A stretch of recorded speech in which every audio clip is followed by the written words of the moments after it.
Hello friends, ഇന്നലെ ഒരു member വിളിച്ചിട്ട് ഒരു കംപ്ലൈൻറ്റ് പറഞ്ഞു. നമ്മുടെ വാട്സപ്പ് ഗ്രൂപ്പിൽ ഇംഗ്ലീഷ് സംസാരിക്കാൻ വാട്സപ്പ് ഗ്രൂപ്പ് തുറന്നു കഴിഞ്ഞാൽ ഇംഗ്ലീഷ് അറിയാവുന്ന കുറേ ആൾക്കാർ വന്നിട്ട് ഇംഗ്ലീഷ് അറിയാത്ത ആൾക്കാരെ കളിയാക്കുന്ന ഒരു കാര്യമാണ് അവർ പറഞ്ഞത്.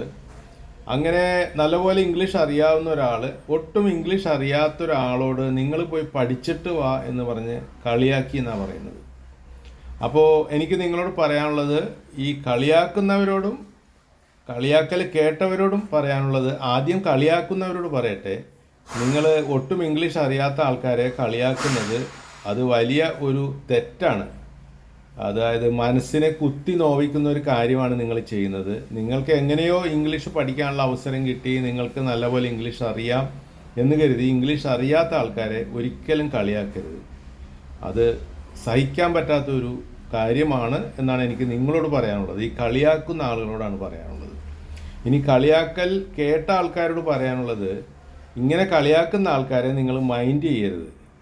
അവരുടെ വിവരക്കേട് കൊണ്ട് അവർ കളിയാക്കി എന്ന് മാത്രം നിങ്ങൾ കണക്കാക്കിയാൽ മതി. ഈ ഗ്രൂപ്പിലുള്ള എല്ലാവരും കളിയാക്കുന്നവരല്ല, അപൂർവം ചില ആൾക്കാരാണ് കളിയാക്കാൻ വന്നിട്ടുള്ളത്. പക്ഷേ ഭൂരിപക്ഷം ആൾക്കാരും പരസ്പരം സഹായിക്കാൻ തയ്യാറായിട്ടുള്ള ആളുകളാണ് ഈ ഗ്രൂപ്പിലുള്ളത്. അതുകൊണ്ട് ഒന്നോ രണ്ടോ പേര് നിങ്ങളെ കളിയാക്കി എന്ന് കരുതി നിങ്ങൾ തളരരുത്. അവരെ അങ്ങോട്ട് ഉപേക്ഷിച്ചേക്കുക. അവരെ പിന്നീട് വിളിക്കേണ്ട ആവശ്യമില്ല. വേറെ ആൾക്കാരെ മാറി മാറി വിളിക്കുക. അതിൽ നിങ്ങളെ സഹായിക്കാൻ തയ്യാറായിട്ടുള്ള ധാരാളം ആൾക്കാരെ നിങ്ങൾ കണ്ടുമുട്ടും. അവർ തീർച്ചയായും നിങ്ങളെ സഹായിച്ചിരിക്കും. ഇങ്ങനെ ഒരു മെമ്പർ പരാതി പറഞ്ഞുകൊണ്ടാണ് ഞാൻ ഈ ഒരു വീഡിയോ ഇപ്പോൾ ക്രിയേറ്റ് ചെയ്യുന്നത്. അപ്പോൾ ഇന്നലെ ഒരു വാട്സപ്പ് അല്ല, ഗൂഗിൾ മീറ്റ് നടത്തിയിരുന്നു. ഗൂഗിൾ മീറ്റിൽ ധാരാളം പേര് പങ്കെടുത്തു. അവരും ഈ ഒരു പരാതി പറഞ്ഞതുകൊണ്ടാണ് ഞാൻ നിങ്ങളോട് പറയുന്നത്.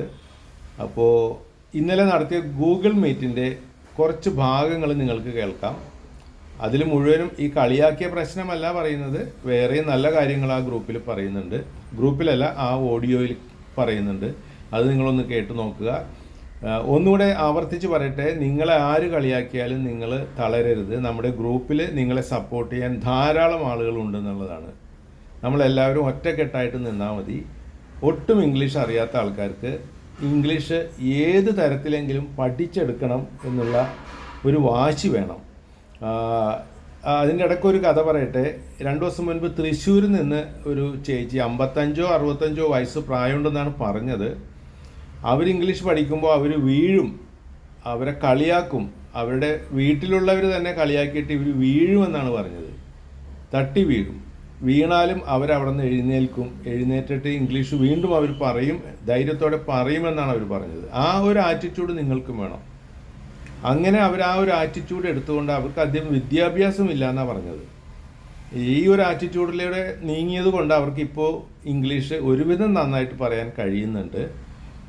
അപ്പോൾ ഇവർ പറഞ്ഞ പോലെ നിങ്ങൾ വീണാലും നിങ്ങൾ അവിടെ നിന്ന് എഴുന്നേൽക്കണം, വീണ്ടും ഇംഗ്ലീഷ് പറയാൻ തയ്യാറായി മുന്നോട്ട് വരണം, തളരരുത് എന്നാണ് എനിക്ക് പറയാനുള്ളത്. ഓക്കെ, ഈ വോയിസ്, ഗൂഗിൾ മീറ്റിൻ്റെ വോയിസ് നിങ്ങളൊന്ന് കേൾക്കുക. Okay, by.